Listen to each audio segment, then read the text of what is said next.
নমস্কার, good afternoon students. তো দেখো, আজকে তোমাদের বিজ্ঞান বিষয়ের টপিকটা কি সেটা আমি বোর্ডে লিখে রেখেছি আগে থেকেই। দেখো, লেখা রয়েছে বলের ধারণা ও একক, concept and units of force. অর্থাৎ বলের ধারণা ও একক, এটা হচ্ছে আজকে তোমাদের বিজ্ঞান বিষয়ের টপিক। তো এটা সম্পর্কে আজকে আমরা ক্লাসে আলোচনা করব, যা যা তোমাদের জানা দরকার সেগুলো। তো এছাড়াও যদি তোমাদের তাছাড়াও সেগুলো জানা ছাড়াও যদি তোমাদের কোনো রকম মনে প্রশ্ন আসে, তখন সেটা কিন্তু অবশ্যই তোমরা আমাকে জানাবে। ঠিক আছে, যাতে আমি সেগুলি প্রশ্নের উত্তর তোমাদেরকে দিতে পারি, যদি কোনো ডাউট থাকে সেগুলো ক্লিয়ার করতে পারি। ওকে, তো চলো আমাদের ক্লাস শুরু করে নিই। তো ক্লাস শুরু করার আগে আমরা কি করব, প্রথমে একটা উক্তি পড়ে নেব, শিক্ষামূলক উক্তি।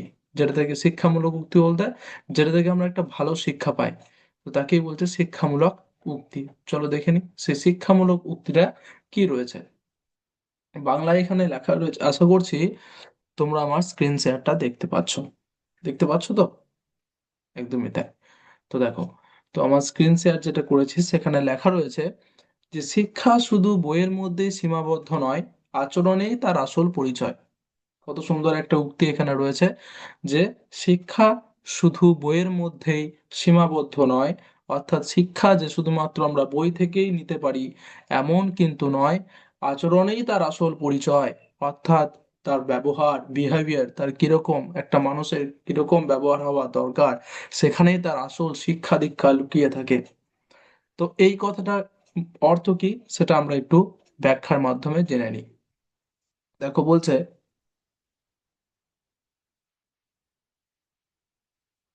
এই বাণীটি আমাদের শেখায় যে শিক্ষা শুধু বই পড়ে, মুখস্থ করে বা পরীক্ষায় ভালো নম্বর পেলেই সম্পূর্ণ হয় না।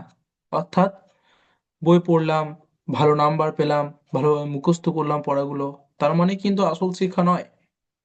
সত্যিকারের শিক্ষা তখনই অর্জিত হয় যখন সেই জ্ঞান আমাদের ব্যবহার, ব্যবহার বলতে বিহেভিয়ার, আচরণ, ওই একই জিনিস, চরিত্র, ক্যারেক্টার অ্যান্ড এবং মানবিকতার প্রকাশ পায়। এই জিনিসগুলো যখন প্রকাশ পাবে তোমার ভেতরে ভালোভাবে, তখন তুমি বুঝতে পারবে যে তোমার ভেতরে আসল শিক্ষা ফুটে উঠেছে। মানুষ কেমন আচরণ করে, অন্যকে কতটা সম্মান দেয়, কতটা সৌজন্য দেখায়, সৌজন্য বলতে ঠিক আছে, ভালোভাবে কথা বলা। এমন নয় কোনোভাবে একটা কথা বলে দিলাম, ঠিক আছে, একটা বাজে কথা বলে দিলাম, ঠিক আছে, এরকম নয়, সৌজন্য। ঠিক আছে, ভালোভাবে কথা বলা, ভালো ব্যবহার করা, এগুলোকে সব সাথে সব মিলিয়ে একসাথে বলছে যে সৌজন্য দেখায়। এইসব তার শিক্ষার আসল পরিচয়। ঠিক আছে, যদি কেউ অনেক পড়াশোনা জানে কিন্তু আচরণে রূঢ়, অর্থাৎ আচরণ তার ভালো নয়, অসভ্য এবং অসৎ হয়, অর্থাৎ সে সৎ পথে না চলে, তাহলে তার শিক্ষা পূর্ণ হয়নি। তাহলে বুঝতে পেরেছি কি, যে তার শিক্ষা পূর্ণ হয়নি। আবার খুব বেশি বই না পড়লেও, অর্থাৎ ধরো কেউ, কোনো মানুষ যদি খুব বেশি শিক্ষিত না হয়, অর্থাৎ পড়াশোনা খুব বেশি করেনি, কিন্তু কি হলো, সে যদি নম্র, সৎ, দায়িত্ববান এবং মানবিক হয়, তবে সে সত্যিকার অর্থে শিক্ষিত। বুঝতে পারলে? তাহলে অর্থাৎ আমরা কি কি জানতে পারলাম এখান থেকে? দুটো বিষয় আমরা জানতে পারলাম। এক, বই জ্ঞান মস্তিষ্ককে সমৃদ্ধ করে, বই থেকে যে জ্ঞান পায়। আর ভালো আচরণ মানুষকে মহান করে। 2 নম্বর বলছে, শিক্ষার আসল সার্থকতা মানুষের আচরণে ফুটে ওঠে। ঠিক আছে, এটাই একটু আমি ইংরেজিতে বলে দিচ্ছি, তোমরা একটু শুনে নাও। বাংলাতে তো আমি বুঝিয়ে দিলাম। বলছে, this saying teaches us that education is not complete merely by reading books, memorizing lessons, or scoring good marks in examination. True education is achieved only when that knowledge is reflected in our behavior, manners, character, and humanity. The way a person behaves, how respectfully they treat others, how polite and responsible they are. These qualities reveal their real education. If someone has a lot of book knowledge but behaves rudely, disrespectfully or dishonestly, then their education is incomplete. No, the other hand, sorry, on the other hand, even if a person has not read many books but is humble, honest, responsible, and kind hearted, then they are truly educated. In short, book knowledge enriches the mind, but good behavior makes a person great. The true value of education is reflected through one's conduct. তাহলে আশা করছি বাচ্চারা তোমরা এই যে উক্তিটি এখানে লেখা রয়েছে বাংলায়, শিক্ষা শুধু বইয়ের মধ্যে সীমাবদ্ধ নয়, আচরণেই তার আসল পরিচয়, সেটার মূল যে অর্থ সেটা তোমরা বুঝতে পেরেছো। Very good. এরপর আমরা কি করব, আমাদের যে মেন টপিক সেখানে ফিরে যাব। ঠিক আছে, তো আমি স্ক্রিন শেয়ারটা একবার বন্ধ করে দিচ্ছি। ওকে। এরপর আমাদের যে মেন টপিক ছিল বলের ধারণা ও একক, concept and units of force, সেটা আমরা একটা প্রেজেন্টেশনের সাহায্যে এবং তারপরে একটা সিমুলেশনের সাহায্যে, ঠিক আছে, খুব সহজেই দেখে নেব। অর্থাৎ সিমুলেশন আছে, তার মানে কি ক্লাসটা খুব মজাদার হবে। একদম কিন্তু ঠিক আছে, খুব ভালো করে দেখবে এবং বোঝার চেষ্টা করবে। দেখো, উপরে লেখা রয়েছে যে ফোর্স বা বল। তাহলে বলের ধারণা ও একক জানার আগে আমাদেরকে জানতে হবে হোয়াট ইজ ফোর্স। ফোর্স বা বল জিনিসটা কি? দেখো, শর্টে এখানে লেখা আছে force is equal to push or pull, অর্থাৎ বাংলায় যার অর্থ হচ্ছে বল সমান ঠেলা বা টানা, টান দেওয়া বা ঠেলা দেওয়া। এটা হচ্ছে বলের একটা ছোট ধারণা, অর্থাৎ ছোট সংজ্ঞা। এটাকে আমি বড় করে আরো এক্সপ্লেন করে তোমাদের কাছে তুলে ধরবো। ঠিক আছে, দেখো কি বলছে। বল হলো বা ফোর্স যেটা, তো বল হলো এমন একটি ঠেলা বা টান যা কোনো বস্তুর উপর প্রয়োগ করা হলে বস্তুটির কি কি হয় সেটা আমি এক এক করে তোমাদের বোঝাবো। দেখো, 1 নম্বর বলছে চলতে শুরু করতে পারে, অর্থাৎ কোনো একটা বস্তুকে যদি ঠেলা হয় বা টান দেওয়া হয় তাহলে সেটা চলতে শুরু করতে পারে। 2 নম্বর বলছে থেমে যেতে পারে, অর্থাৎ বল প্রয়োগ করলে কোনো চলন্ত বস্তু থেমে যেতে পারে। 3 নম্বর বলছে গতির দিক পরিবর্তন করতে পারে, অর্থাৎ বস্তুটা একদিকে যাচ্ছিল, বল প্রয়োগের ফলে কিন্তু বস্তুটা তার উল্টো দিকে চলতে শুরু করলো। এটাও কিন্তু হতে পারে কার ফলে? ফোর্স বা বল প্রয়োগের ফলে। তারপরে বলছে দেখো 4 নম্বর, গতির পরিমাণ, অর্থাৎ স্পিড বাড়া বা কমা পরিবর্তন করতে পারে, তাই না? কোনো যদি কোনো একটা ধরো সাইকেল কেউ একজন চালাচ্ছে, আমি তোকে যদি দৌড়ে গিয়ে জোরে ঠেলে দিই তাহলে কি হবে? তার স্পিডটা বেড়ে যাবে। তাহলে বল প্রয়োগ করলাম জোরে, তাই তার সাইকেলের বা গাড়ির স্পিডটা বেড়ে গেল। 5 নম্বর বলছে আকৃতি পরিবর্তন করতে পারে, অর্থাৎ বল প্রয়োগের ফলে কোনো বস্তুর আকৃতি পরিবর্তন করতে পারে। এগুলোর প্রত্যেকটা তোমাদের একটা করে আমি উদাহরণ দিয়ে দিতে পারি। যেমন বলছে ধরো, তাহলে আগে ভালো করে বুঝে নাও উদাহরণগুলো দেওয়ার আগে যে ফোর্স বা বল জিনিসটা কি। ফোর্স বা বল মানে হচ্ছে ঠেলা বা টান দেওয়া। ঠিক আছে, একটা শক্তি প্রয়োগ করা, আমাদের ভেতরে যে শরীরের ভেতরে যে শক্তি আছে সেটাকে প্রয়োগ করা, এটাই হচ্ছে বল। এবং সেটা বস্তুর উপরে প্রয়োগ করা ঠেলা বা টানের মাধ্যমে, টান দেওয়া বা ঠেলার মাধ্যমে। দেখো যেমন এখানে বলছে কি কি হয় এবারে বলের ফলে কোনো বস্তু চলতে শুরু করে, যেটা তোমাদেরকে বললাম, কোনো একটা গাড়ি বা কোনো একটা সাইকেল বা কোনো একটা ভ্যান, সেটা যদি আমরা ঠেলি তাহলে সেটা চলতে শুরু করবে। এটা একটা উদাহরণ। এর ধরুন বলছে থেমে যেতে পারে। ধরো একটা গাড়ি বা একটা সাইকেল চলছে, কেউ চালাচ্ছে, আমি যদি টেনে পেছন থেকে তাকে ধরে থাকি, বল প্রয়োগ করছি, তার মানে কি সে আর সাইকেলটা টানতে পারবে না। ঠিক আছে, চালাতে পারবে না, আমি কেমন পেছন থেকে টেনে ধরে আছি, তাহলে বল প্রয়োগ করলাম বলেই কিন্তু তার কি হলো না, থেমে গেল। 3 নম্বর বলছে গতির দিক পরিবর্তন করতে পারে।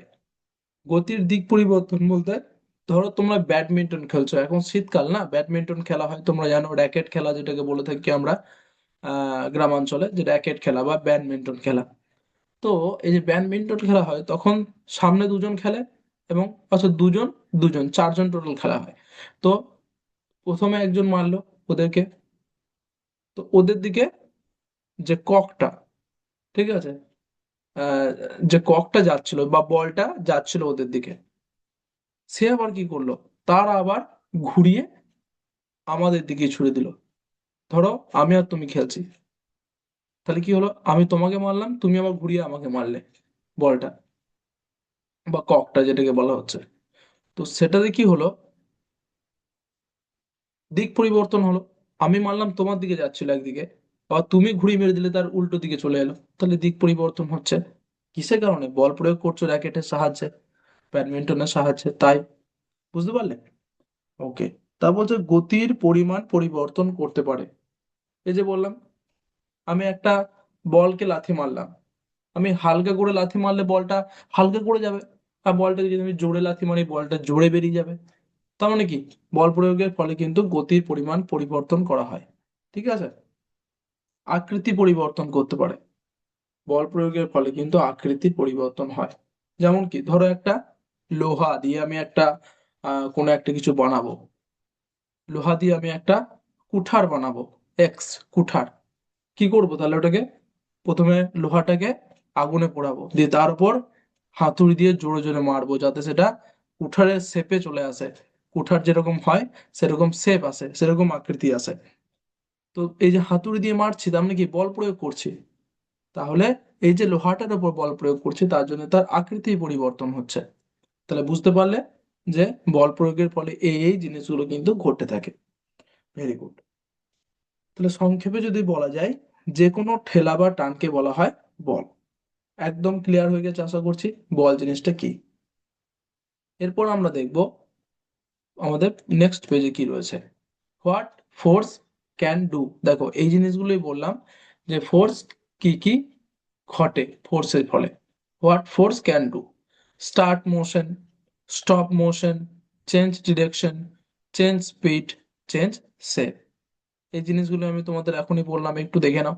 ঠিক আছে, এগুলো প্রত্যেকটা এক একটা করে উদাহরণের সাহায্যে আমি তোমাদেরকে বোঝানোর চেষ্টা করেছি, এবং আশা করছি তোমরা সেগুলো বুঝতেও পেরেছো। Thank you. তো চলো এবার পরে পেজে চলে যাই। টাইপস অফ ফোর্স, ফোর্সের ধরন। দেখো দু ধরনের ফোর্স এখানে আমি লিখে রেখেছি, একটা হচ্ছে কন্ট্যাক্ট ফোর্স, দু নম্বর হচ্ছে নন কন্ট্যাক্ট ফোর্স। তাহলে এবার আমাদেরকে জানতে হবে কন্ট্যাক্ট ফোর্স কি এবং তার উদাহরণ, নন কন্ট্যাক্ট ফোর্স কি এবং তার উদাহরণ। তো দেখো কন্ট্যাক্ট ফোর্স, প্রথমে আসবো কন্ট্যাক্ট ফোর্স বা যেটাকে বাংলায় বলছে স্পর্শ বল। তোমরা কথা শুনেই বুঝতে পারছো স্পর্শ বল বলতে যাকে টাচ করা হচ্ছে, টাচ বা স্পর্শের মাধ্যমে যে বল প্রয়োগ করা হচ্ছে তাকেই বলা হচ্ছে কন্ট্যাক্ট ফোর্স বা স্পর্শ বল। আশা করছি বুঝতে পারছো তোমরা। দেখো বলছে যে বল প্রয়োগ করতে বস্তুতে স্পর্শ করতে হয়। যদি একটা গাড়ির ওপর আমি বল প্রয়োগ করি, অর্থাৎ গাড়িটিকে ঠেলার চেষ্টা করি, তাহলে গাড়িটাকে আমাকে কিন্তু ঠেলতে হবে, হাতে করে, ওই গায়ে করে, পায়ে করে হোক, যাতে করে হোক, আমার যাতে করে হোক ঠেলতে তো হবে, তাই না? তো তাহলে এই যে গাড়িটাকে আমি ঠেলছি হাতে করে, এটাই হচ্ছে কি, স্পর্শ করছি। আর স্পর্শ মানে স্পর্শ বল, কন্ট্যাক্ট ফোর্স প্রয়োগ করছি বা স্পর্শ বল প্রয়োগ করছি। ঠিক আছে। যেমন উদাহরণ কি কি দেওয়া যায়, পুশ করা, কোনো কিছুকে ঠেলা, কোনো দরজা ঠেলা, কোনো গাড়িকে ঠেলা, কোনো ভ্যানকে ঠেলা।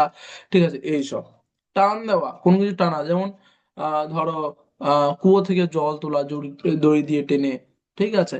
তারপরে দড়ি টানাটানি খেলা, এগুলো কি স্পর্শ করতে হচ্ছে আমাদেরকে দড়িটাকে, তাই এটা হচ্ছে টান দেওয়া, এটাও কিন্তু হচ্ছে স্পর্শ বল বা কন্ট্যাক্ট ফোর্সের একটা এক্সাম্পল।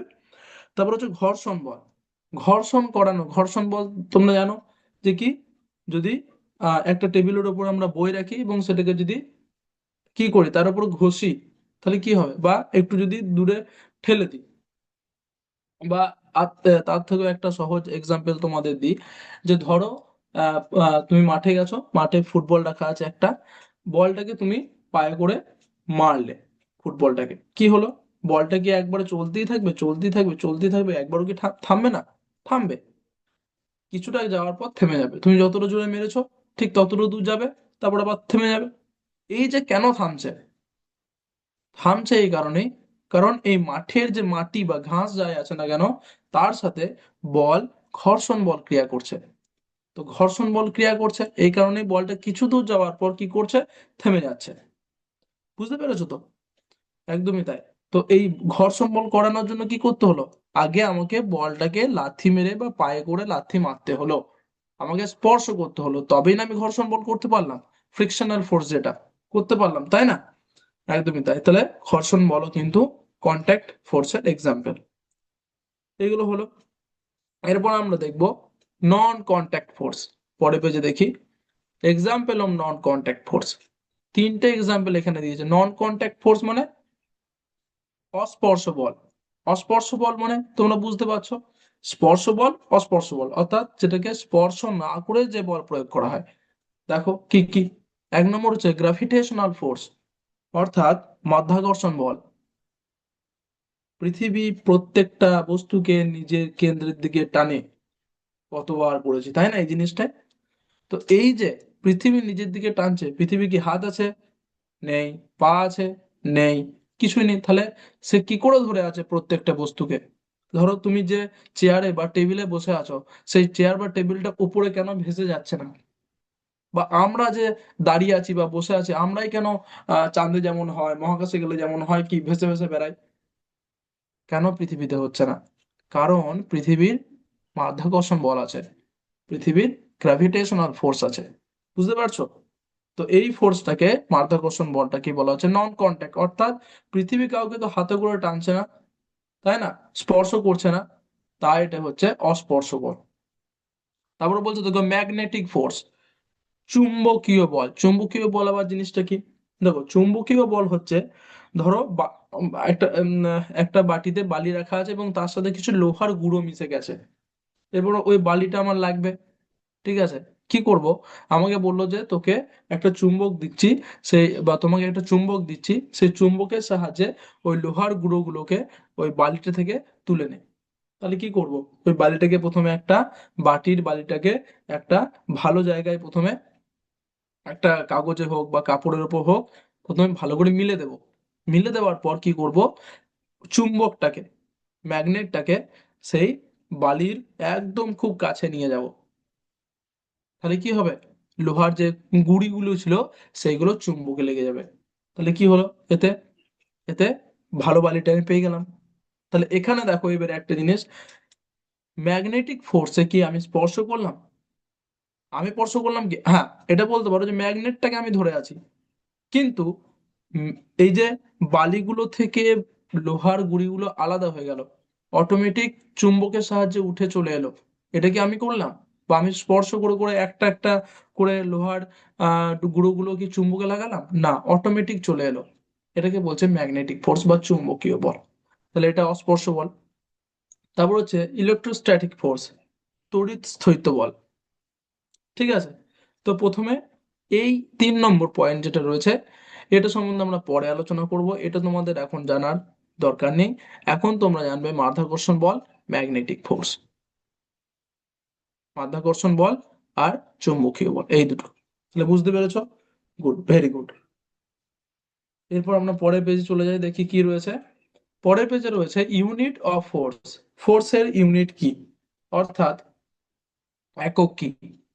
দেখো এসআই ইউনিট কি, নিউটন। এন, এন দিয়ে প্রকাশ করা হয়, তোমাদের সিমুলেশনটা যখন দেখাবো তখন ওখানেও দেখাবো যে কিভাবে এন এর এন সাইন, এটা হচ্ছে মনে রাখবে, নিউটনের সাইন হচ্ছে এন, যাকে নিউটন বলা হচ্ছে।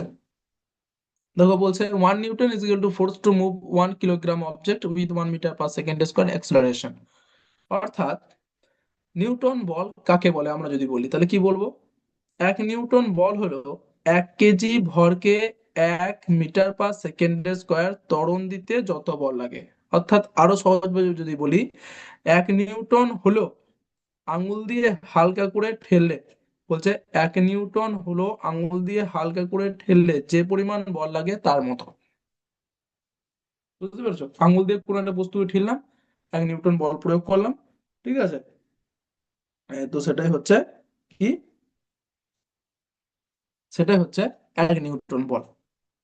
বুঝতে পেরেছো? এটা তাহলে এখানে মেন বিষয় জানার হচ্ছে যেটা, সেটা হচ্ছে এসআই পদ্ধতিতে বলের একক হচ্ছে নিউটন। এতটুকু শুধু মনে রাখবে, তাহলেই এখানটা টেস্টটা হয়ে যাবে।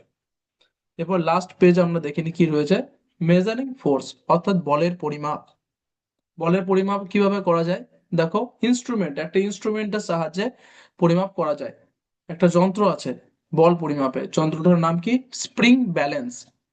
যন্ত্রটির নাম হচ্ছে স্প্রিং ব্যালেন্স। তো স্প্রিং ব্যালেন্সের দ্বারা বল বা ওজন পরিমাপ করা হয়ে থাকে। ঠিক আছে, বলও পরিমাপ করা হয়, ওজনও এখানে পরিমাপ করা যায় স্প্রিং ব্যালেন্সের সাহায্যে। এর ভিতরে একটি স্প্রিং থাকে। কোনো বস্তু টানলে স্প্রিংটা প্রসারিত হয়, অর্থাৎ কতটা বল প্রয়োগ করলো বা কতটা বস্তুটার ওজন, সেটা যা যা তখন বস্তুটা সেখানে যদি ঝোলানো হয় বা লাগানো হয়, তখন তাহলে কি হবে? স্প্রিংটা প্রসারিত হবে। এবং স্কেলে একটা স্কেল দেওয়া থাকে ওখানে, ওখানে মানটা পড়া যায় যে কতটা এখানে বল প্রয়োগ করা হলো, কতটা এর ওজন। এগুলো করা যায় স্প্রিং ব্যালেন্সের সাহায্যে। তোমরা দেখে দেখবে এখন অনেকজন ইউজ করছে ওটা। ঠিক আছে, ছোট ছোট বেরিয়েছে চাল টাল এসব ওজন করার জন্য, চাল ধান এসব ওজন করার জন্য। ঠিক আছে, এবং বড় বড় স্প্রিং ব্যালেন্সও বেরিয়েছে। ঠিক আছে, এরপর বলের উদাহরণ তোমাদেরকে কয়েকটা বলে দিই। যেমন দরজা ঠেলা। দরজা প্রত্যেকদিন তোমরা ঠিলে খোলো, আবার ঠিলে টেনে লাগাও। এটাও কি? এটা হচ্ছে দরজা ঠেলা বা টেনে লাগানো, সেটাও হচ্ছে বলের উদাহরণ। দড়ি টেনে ঘুড়ি ওড়ানো, এখন অনেকজন ঘুড়ি ওড়াচ্ছে তাই না? এখন অনেক ঘুড়ি ওড়ানোর টাইম। তো ঘুড়ি ওড়ানো সেটাও কিন্তু একটা কি, বল প্রয়োগ হচ্ছে এখানে, বলের উদাহরণ। বল মাটিতে পড়া, এটা কি বল? এটা মাধ্যাকর্ষণ বল। উপর দিকে বল ছুড়ে দিলে যে কোনো বল হোক না কেন, সে নিচের দিকে পড়বে। এটা হচ্ছে মাধ্যাকর্ষণ বল। চুম্বক পেরেক টেনে নেয়, অর্থাৎ চুম্বকের পেরেকের কাছে চুম্বক নিয়ে যাবে, তাহলে কি হবে? পেরেকটা টেনে নেবে, তাহলে এটা হচ্ছে চুম্বকীয় বল। তাহলে বুঝতে পারলে, যেগুলো জানা দরকার সেই উদাহরণগুলো আমি তোমাদেরকে দিয়ে দিলাম। এরপর আমরা কি করব? এরপর আমরা একটা সিমুলেশন দেখে নেব, বলের সিমুলেশন।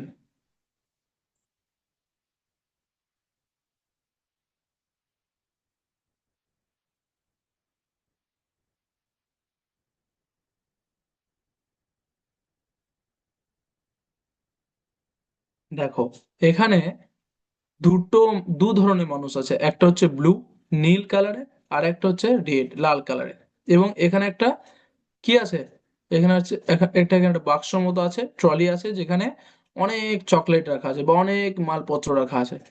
এরপর তোমাদেরকে দেখাবো যে বল কিভাবে কাজ করে। দেখো, একটা ব্লু বা একটা নীল মানুষকে আমি এখানে দাঁড় করালাম। দেখো, এখানে তোমাকে দেখাবে, তোমাদেরকে বললাম যে বলের একক কি? নিউটন। দেখো এন, এখানে দেখাচ্ছে 50 এন, 50 এন, অর্থাৎ কি 50 নিউটন। অর্থাৎ এই মানুষটার ক্ষমতা আছে 50 নিউটন বল দিয়ে এই ট্রলিটাকে টানার। দেখি টানতে পারছে কিনা। দেখো কত কষ্ট করে টানছে। তাহলে বুঝতে পারছো যে সাম অফ ফোর্স 50 নিউটন, অর্থাৎ টোটাল বল প্রয়োগ করছে কত? 50 নিউটন। বাহ, খুব সুন্দর। Blue in. ওকে, রিটার্ন করি। ব্যাস। এরপর কি করব?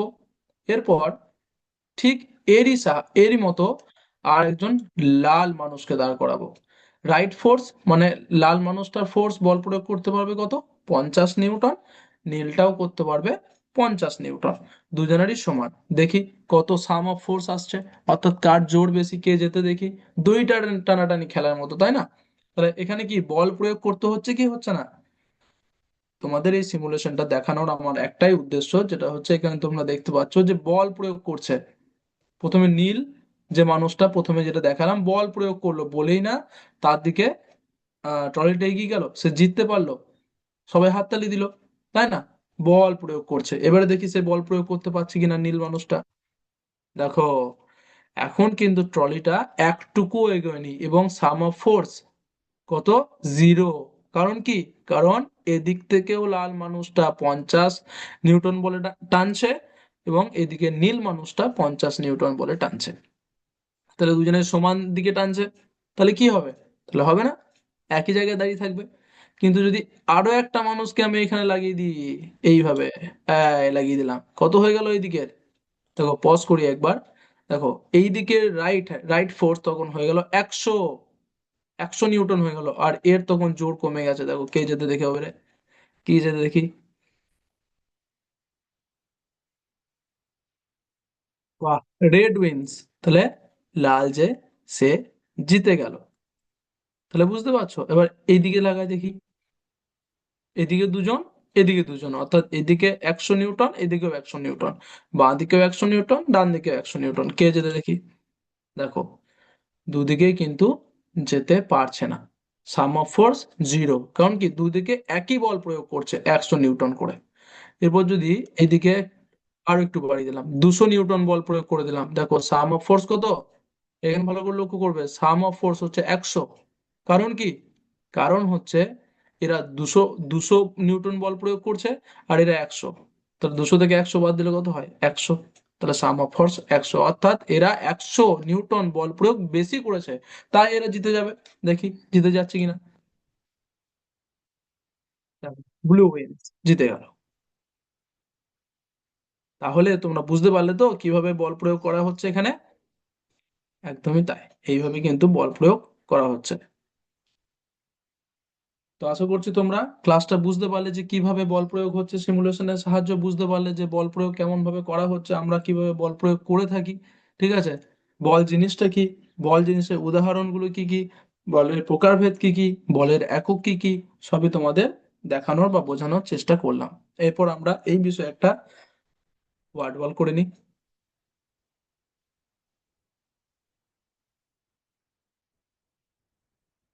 বক্স আসবে অনেক কটা তোমাদের, সেই বক্স গুলোকে এক একটা করে ওপেন করতে হবে। ঠিক আছে? এবং ওপেন করার পর প্রশ্ন আসবে, সেই প্রশ্নের উত্তর দিতে হবে। দেখো 1 নম্বর ওপেন করে দিয়ে কি বলছে? SI unit of force is dash. বলের এসআই একক কি? বলের এসআই একক হচ্ছে জুল না নিউটন? অপশন এ না অপশন বি? বলো তো। উত্তর হচ্ছে নিউটন, অপশন বি। তারপর 2 নম্বর দেখি কি প্রশ্ন রয়েছে। Magnetic force acts dash. চুম্বকীয় বল ড্যাশ কাজ করে? উইথ টাচিং, স্পর্শ করে, উইদাউট টাচিং, স্পর্শ ছাড়া। ম্যাগনেটিক ফোর্স বলতো, চুম্বকীয় বল স্পর্শ করে না স্পর্শ ছাড়া?